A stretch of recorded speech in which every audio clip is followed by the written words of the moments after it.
She hulk, attorney at law. इस कहानी की शुरुआत में हमें एक लड़की को दिखाया जाता है जो कि लॉयर है, जिसका नाम जेनिफर है। वो सबको बताती है कि वो शी हल्क है। कहानी यहाँ से जाती है पास्ट में, यानी कि कुछ महीने पीछे, जहाँ पर वो अपने कजन ब्रूस बैनर, जो कि असली हल्क है, उसके साथ गाड़ी में जा रही होती है। ब्रूस बैनर उसे बताता है कि मेरा जो हाथ जख्मी हो गया था वो पूरी तरह से ठीक हो चुका है। साथ ही मैंने अपनी लैब में एक ऐसी मशीन बनाई है जो मुझे हल्क बनने से रोकती है। अब जब ये दोनों बातें कर ही रहे होते हैं, तभी इनकी गाड़ी के आगे स्पेसशिप आ जाता है, जिससे जेनिफर गाड़ी से कंट्रोल खो बैठती है और इनकी गाड़ी का एक्सीडेंट हो जाता है, जिसमें दोनों के दोनों जख्मी हो जाते हैं। अब यहाँ पर जेनिफर ब्रूस बैनर को संभालने के लिए जाती है। उसकी बॉडी से खून निकल रहा होता है और वो खून जेनिफर के घाव के ऊपर गिर जाता है, जिससे अब ब्रूस बैनर का खून, यानी कि उसके अंदर का जो डीएनए है, उसके अंदर भी जा चुका है। वो भी हल्क में बदलना शुरू हो जाती है, जंगल की तरफ भागती है और अगले पल बेहोश हो जाती है। जब उसे होश आता है तो पूरी तरह से नॉर्मल होती है। अब वो एक मोटेल में जाती है, जहाँ पर वो कपड़े चेंज करके बाहर आती है। तभी वहाँ पर कुछ लड़के होते हैं जो उसे परेशान करना शुरू कर देते हैं। जेनिफर को बहुत गुस्सा आता है, जिस वजह से वो ब्रूस बैनर की तरह हल्क में बदलना शुरू हो जाती है। पर इससे पहले कि वो उन्हें नुकसान पहुंचाती, यहाँ पर ब्रूस बैनर आ जाता है और उसे अपने साथ ले जाता है। अब जब उसकी आंखें खुलती है तो उसे पता चलता है कि वो ब्रूस बैनर की लैब में है, जो कि शहर से दूर एक आइलैंड पर है। इस वक्त ब्रूस बैनर हल्क के रूप में होता है। दरअसल उसने अपने हल्क के गुस्से को पूरी तरह से कंट्रोल कर लिया है। वो बताता है कि ये लैब मुझे टोनी स्टार्क, यानी कि आयरन मैन, ने दी थी और अब मैं तुम्हें सिखाऊंगा कि तुम्हें अपने गुस्से को कैसे कंट्रोल करना है। पर जेनिफर नहीं चाहती कि दोबारा से वो हल्क बने, और ब्रूस बैनर उसकी इसमें कोई मदद नहीं कर सकता, क्योंकि वो इतने सालों से अपना इलाज नहीं ढूंढ पाया। तो जेनिफर को कैसे ठीक कर सकता है? वो जेनिफर को ट्रेन करना शुरू करता है, लेकिन जेनिफर के अंदर पहले से गुस्सा कम होता है, जिसे कंट्रोल करने में हल्क को 15 साल लगे। वो उसे हर तरह की ट्रेनिंग करवाता है जो उसे आती है। साथ ही वो उसे ये भी बताता है कि उसे किस तरह के कपड़े पहनने चाहिए जो कि स्ट्रेचेबल हो, ताकि अगर कभी भी वो पब्लिक के सामने शी हल्क बने तो उसके कपड़े ना फटे, उसे एम्बैरेसमेंट ना हो। और अब ये दोनों के दोनों ट्रेनिंग करते रहते हैं। लेकिन यहाँ पर जेनिफर को बिल्कुल अच्छा नहीं लग रहा होता। वो अपनी आम जिंदगी में लौटना चाहती है। हल्क उसे समझाता है कि जब तक मुझे कंफर्म नहीं हो जाता कि तुम आम लोगों के लिए खतरा नहीं हो, तुम्हें मैं यहाँ से जाने नहीं दे सकता। और जेनिफर कोई नई शक्तियां, नई जिंदगी बिल्कुल पसंद नहीं होती। उसे ब्रूस बैनर समझाता है कि हल्क होने के बहुत सारे फायदे हैं। हमारे अंदर असीम शक्तियां, हमारे सामने कोई नहीं टिक सकता। हम बहुत सारी शराब एक बार में पी सकते हैं जो आम इंसान नहीं कर सकते। और इसके बाद ये दोनों के दोनों बहुत सारी शराब पीते हैं। यहाँ पर हैरानी की बात ये होती है कि जेनिफर ने बहुत जल्दी बहुत सारी चीजें सीख ली होती है। वो कभी भी शी हल्क में बदल जाती है और कभी भी वो आम इंसान, यानी कि जेनिफर, बन जाती है।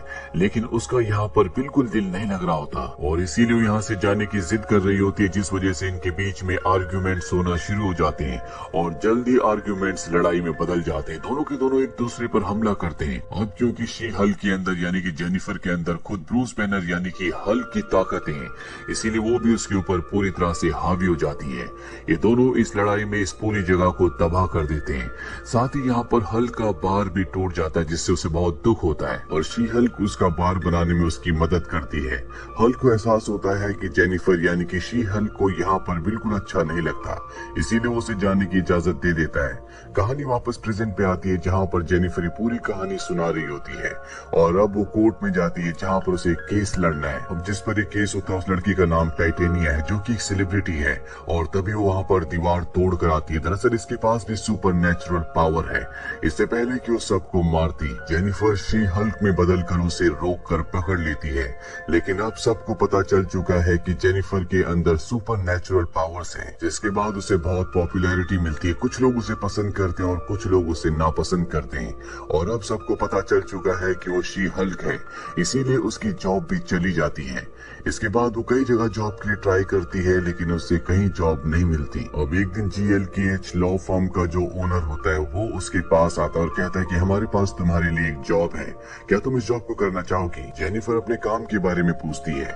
वो बताता है कि हमारी लॉ फर्म में एक नया डिवीजन खुल रहा है और इस डिवीजन में हम उन लोगों के केसेस को लड़ेंगे जिनके अंदर सुपर नेचुरल पावर है। और अब क्योंकि जेनिफर के भी अंदर सुपर नेचुरल पावर्स हैं, इसीलिए वो इस जॉब को एक्सेप्ट कर लेती है। लेकिन उसकी जॉब के साथ एक शर्त ये भी होती है कि उसे हमेशा शी हल्क के रूप में वहाँ पर रहना होगा। वो इस बात के लिए भी मान जाती है। अब उसे पहला केस दिया जाता है जो एमिल ब्लॉन्स्की का होता है, जो पहले आर्मी में थे और उन्होंने हल्क को हराने के लिए अपने अंदर सुपर सीरम और हल्क के ब्लड को इंजेक्ट कर लिया था, जिसके बाद वो एबोमिनेशन नाम के एक खतरनाक खूंखार दरिंदे के रूप में बदल गया था। पर हल्क ने उसे हराकर जेल में बंद कर दिया और तब से वो जेल में ही कैद है। और इतने सालों से जेल में रहने के बाद अब वो बदल चुका है, वो शांत हो चुका है। साथ ही उसका जो दूसरा रूप है जिसका नाम एबोमिनेशन है, उस पर भी उसने पूरी तरह से काबू पा लिया है। इसीलिए उसने सरकार से ये अर्जी की थी कि उसे जेल से छोड़ दिया जाए और अब उसका केस दिया जाता है जेनिफर को। हालांकि जेनिफर उसका केस लेना नहीं चाहती क्योंकि उसने उसके कजन ब्रूस बैनर को यानी कि हल्क को मारने की कोशिश की थी और उसका सीनियर कहता है कि अगर तुम्हें कंपनी में काम करना है तो तुम्हें हर एक केस को लड़ना होगा। अब वो पूरी तरह से कंफ्यूज होती है, इसीलिए वो ब्रूस बैनर को यानी कि हल्क को कॉल करती है। हल्क कहता है कि मैंने उसे माफ कर दिया, तुम उसका केस लड़ सकती हो। और अब इस बात से वो भी खुश हो जाती है। पर तभी वो टीवी पर देखती है कि एबोमिनेशन चाइना में वोंग के साथ फाइट कर रहा है। वोंग एक जादूगर है और वो हमेशा से डॉक्टर स्ट्रेंज का साथी था।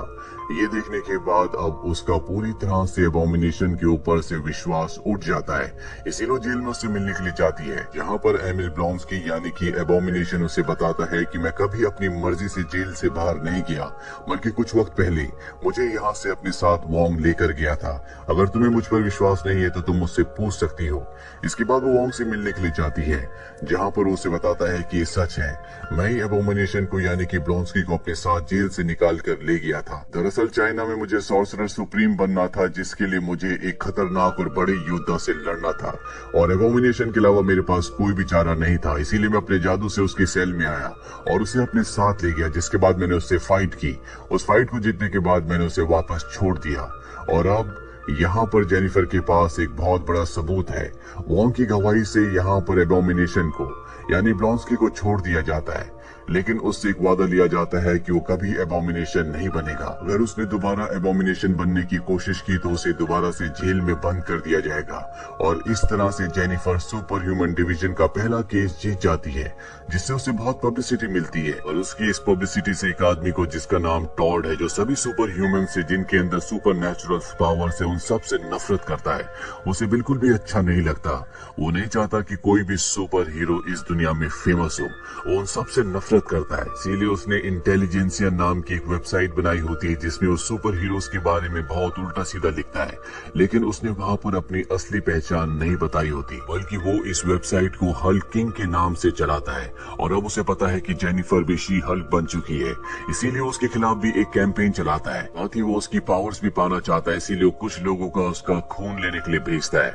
लेकिन जब वो उस तक पहुँचते हैं तो वो शी हल्क में बदल जाती है। वो उसकी बॉडी में इंजेक्शन लगाते हैं और उसकी स्किन इतनी कठोर होती है कि उसमें इंजेक्शन की नीडल मुड़ जाती है। शी हल्क उन सबको वहां से भगा देती है और इस तरह से टॉड का पूरा प्लान फेल हो जाता है। जेनिफर यानी कि शी हल्क अपनी जिंदगी से बोर हो चुकी है, इसीलिए वो डेटिंग साइट पर अपनी प्रोफाइल बनाती है। शुरू में वो जेनिफर के नाम से प्रोफाइल बनाती है, लेकिन उसे कोई भी रिस्पॉन्ड नहीं मिलता। पर जब वो शी हल्क के नाम से बनाती है तो कई लोग उसे चेस करने की कोशिश करते हैं और टॉड भी उसकी प्रोफाइल देख लेता है, इसीलिए वो उससे मिलने के लिए आता है। दरअसल वो जेनिफर से मिलकर उसकी सारी कमजोरियां जानना चाहता है कि उसकी क्या क्या कमजोरी है, ताकि वो किस तरह से उसके ब्लड के सैंपल को चुरा सके। पर जेनिफर को टॉड बिल्कुल पसंद नहीं आता, इसीलिए उससे ज्यादा बातें नहीं करती। जेनिफर इसके बाद भी शी हल्क के रूप में कई लोगों से मिलती है, लेकिन जेनिफर चाहती है कि कोई उसे जेनिफर के रूप में पसंद करे, ना कि शी हल्क के, इसीलिए लोगों से मिलना बंद कर देती है।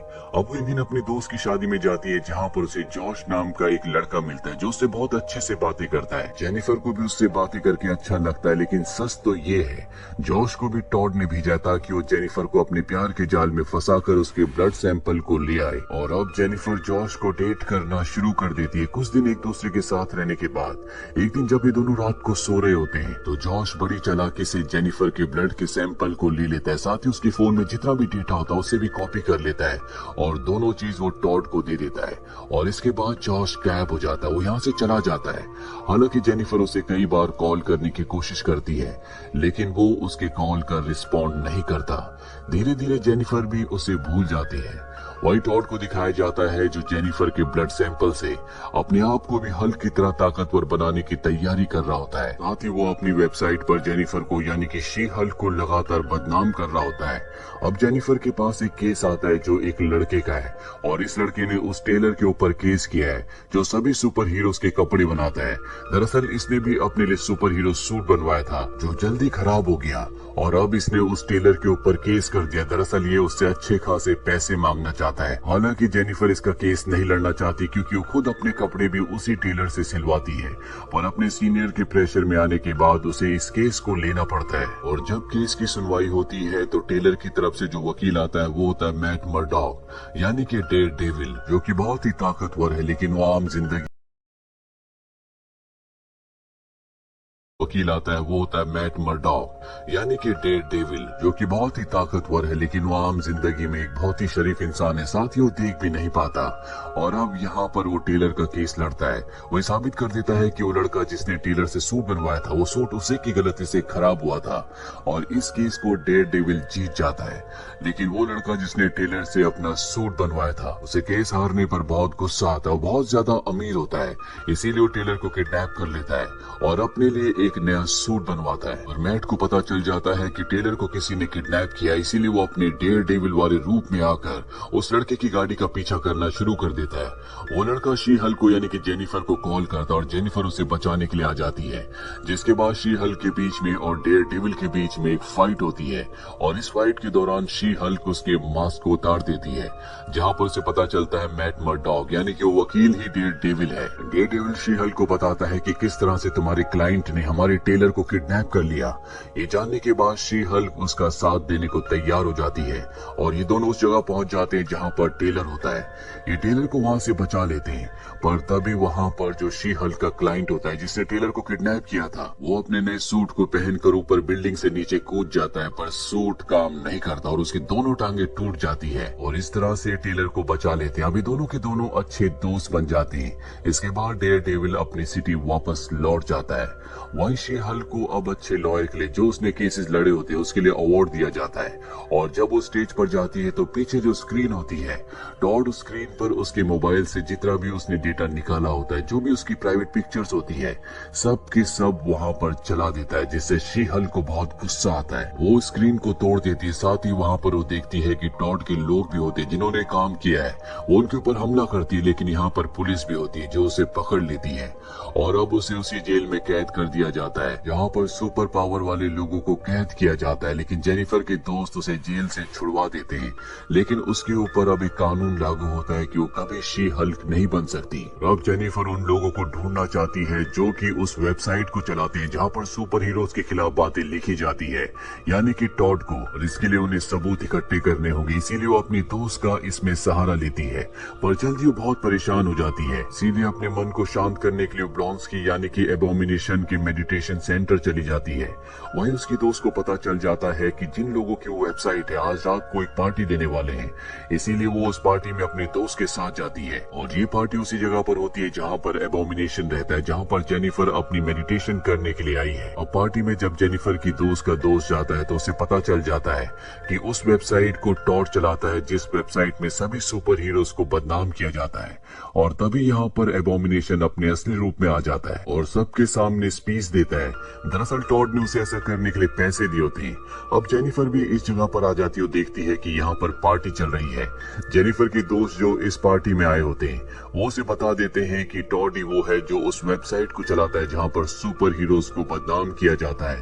पर इससे पहले कि वो कुछ कर पाती, टॉड अपनी बॉडी में उस सीरम को इंजेक्ट कर देता है जो उसने जेनिफर के ब्लड सैंपल से बनाया होता है, और जैसे वो सीरम को इंजेक्ट करता है वो हल्क में बदल जाता है। इससे पहले कि वो जेनिफर के ऊपर हमला करता, एबोमिनेशन उसे बचा लेता है। यहाँ पर अब वो लड़की भी आ जाती है जिसको सबसे पहले जेनिफर ने कोर्ट में शी हल्क बन के सजा दिलवाई थी। वो भी जेनिफर से बदला लेना चाहती है, पर यहाँ पर अब ब्रूस बैनर यानी कि असली हल्क भी आ जाता है। इन सब के बीच में आपस में लड़ाई हुई रही होती है कि तभी जेनिफर को एहसास होता है कि ये असली दुनिया नहीं है बल्कि ये एक कहानी है, और हम एक विंडो से उसे बाहर निकलते हुए दिखाया जाता है। जिसके बाद वो असली दुनिया में आ जाती है, जहाँ पर वो उन राइटर्स के पास जाती है जिन्होंने कहानी लिखी होती है। वो कहती है कि इस कहानी का क्लाइमेक्स अच्छा नहीं है। वो कहते हैं कि हम इसे बदल नहीं सकते, ये सिर्फ केविन कर सकता है। और इसके बाद वो केविन के केबिन में जाती है, जहाँ पर वो देखती है कि वो कोई इंसान नहीं बल्कि वो एक आर्टिफिशियल इंटेलिजेंस है जो सारी कहानियों को अंजाम देता है। वो उसे कहती है कि तुमने जो कहानी लिखी हर बार हर एक कहानी में इसी तरह का एंड होता है और मैं नहीं चाहती कि पब्लिक बोर हो जाए, इसीलिए हमें कुछ बदलना होगा। केविन को यानी कि आर्टिफिशियल इंटेलिजेंस को उसकी बात सही लगती है। वो पूछता है कि हमें एंड कैसे रखना चाहिए। जेनिफर कहती है कि टॉड को हल्क में नहीं बदलना चाहिए, ना ही वहाँ पर ब्रूस बैनर को आना चाहिए, बल्कि उसके बदले वहाँ पर आना चाहिए डेयर डेविल को, जिसे वो पसंद करती है। केविन को उसकी बात अच्छी लगती है और अब कहानी को उसी तरह से मोड़ दिया जाता है। और जब शी हल्क यानी कि जेनिफर वापस अपनी कहानी में आती है तो वहाँ वो देखती है कि टॉड का पर्दाफाश हो चुका है। उसने जो भी वेबसाइट्स में सुपर हीरोज के बारे में झूठी बातें लिखी थी उसके लिए उसे पुलिस पकड़ लेती है। साथ ही यहाँ पर एबोमिनेशन को भी पकड़ लिया जाता है क्योंकि उसे मना किया गया था कि वो कभी एबोमिनेशन नहीं बनेगा, उसने कानून तोड़ा है। यहाँ पर डेयर डेविल भी है जिसे अब जेनिफर डेट करने वाली है। वो डेयर डेविल को अपने पूरे के पूरे परिवार से मिलाती है और जब ये सब के सब बैठे होते तभी वहाँ पर ब्रूस बैनर आ जाता है जो साकार प्लेनेट गया था, जो कई साल पहले वहाँ पर हल्क के रूप में 2 सालों तक फंस गया था। दरअसल वो अपने बेटे को लेने वहाँ पर गया था जिसका नाम स्कार है और उसका बेटा भी अब वापस अर्थ पर आ चुका है। वहीं शी हल्क को दिखाया जाता है जो अब टॉड के खिलाफ केस लड़ेगी ताकि उसे सख्त से सख्त सजा हो सके। जेल में एबोमिनेशन को दिखाया जाता है जो वहाँ पर फंस चुका है, पर तभी वहाँ पर आता है वोंग जिसकी उसने एक बार मदद की थी और अब वोंग की बारी है, इसीलिए वोंग उसे बचाकर छुड़ाकर वहाँ से अपने साथ ले जाता है। और इसी के साथ ही फिल्म ये सीरीज यहीं पर खत्म हो जाती है। उम्मीद करते हैं कि ये कहानी आपको पसंद आई।